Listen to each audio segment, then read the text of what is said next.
Kaugnay naman sa issue ng ivory smuggling sa bansa, isang dating opisyal ng Ninoy Aquino Parks and Wildlife Center sa Quezon City ang patuloy na pinaghanap ng mga pulis dahil sa pagkakasangkot sa pagkawala ng elephant tusks na nasa pangangalaga ng parke.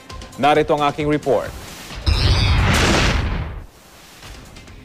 Bago pa man maisyuhan ng warrant of arrest nitong Mayo para sa kasong qualified theft, 2011 pa raw hinahanap ng NBI si Medardo Medele Duarte, dating Park Superintendent ng Ninoy Aquino Parks and Wildlife Center sa Quezon City.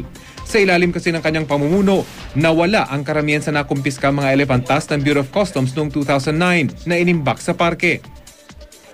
Yung security do siya yung nihawak ng susi nung Tsaka nga later on nung maimbestigahan natin, nakabili siya ng 2 kotse, tsaka allegedly isang bahay sa Quezon City.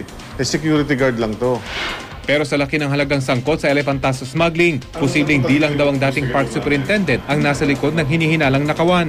Sindikato to, may mga nagano dito. May nag-udyok dito na malaki to, elephant tusk, 1,500 pieces. Kung sabihin mong kung buong elephant tusk to, 1,500 pieces, kung dalawa ang tusk ng isang elepante, hindi 700 elephants to. Kaya naman nananawagan ng NBI na makipagtulungan ng mga nakakakilala kay Duarte para kusa na itong sumuko. Kakausapin din nila ang mga taong nabanggit sa artikulo ng National Geographic tungkol sa umunay ivory smuggling sa Pilipinas, tulad ni Monsignor Cristobal Garcia at mga ivory carbers sa Maynila.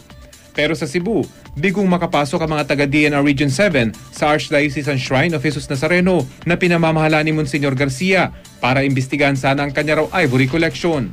We have agreement with NBI. Ang DNR will just provide information. They will conduct the investigation.